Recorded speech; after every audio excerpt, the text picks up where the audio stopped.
So that other project I was talking about that I bought those axles for is for this guy right here.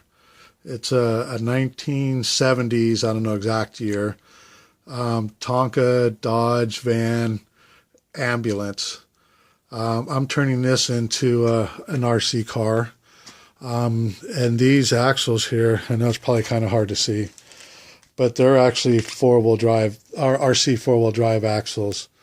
The actual name of them escapes me. I think it's the D44, but don't quote me on that. This is an RC four-wheel drive R1 transmission. This was actually the transmission that was in that roll cage on this video that I'm doing right now. So at least, and then I'm running 1.5 tires on there, and those are also from RC four-wheel drive. The shocks, I forget what kind of car they said they're off of, but they're actually off of a drift car.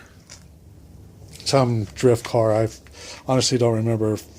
They might just be an aftermarket shock, but specific for drift cars, because I didn't need that much travel on it.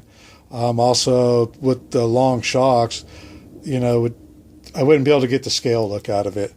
So with these, I still going to have to build a bracket. I had to cut this out right here, and then I'm going to take some angle like this and build a bracket down underneath right here for a shock mount.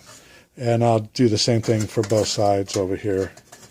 And then plus I got some pieces of metal that I'm going to use as stiffeners. Once I get everything bolted in the way it should be, then I could put stiffeners like right in here. And then that'll help support, since I cut out all this part right here. But I completely dissected it, drilled all the rivets out of it. Eventually it's going to get painted, and here's the interior and the roof for that Tonka car I was talking about. So this is pretty much all the parts that are going to go for it. I bought these flares because since the tires stick out, but these flares are like really massive, and they're off an axial dingo. I believe that's what they were sold from. If anybody knows something that's smaller that'll fit the wheel well better, let me know, because I would still like to put some kind of flares on there, because this is, and here's the back tailgate. So as you can see, it's a Tonka toy. I got to work on the hinging system because the gaps on everything were pretty kind of gnarly. Here are the little red lights that go on the top of the roof right here, like there in the back. And then there's two kind of clear ones that are for the headlights. I'm gonna try to see if I can illuminate them, but I'll have to wait to see. And then this is just the slide door on the side, rescue.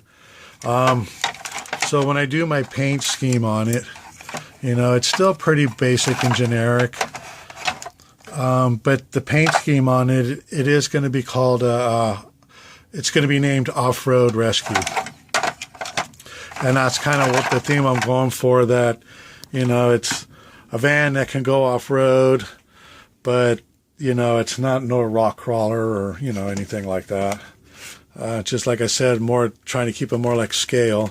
Again, and that's the roof that goes on there, and it actually has a sliding roof on it, inside of it.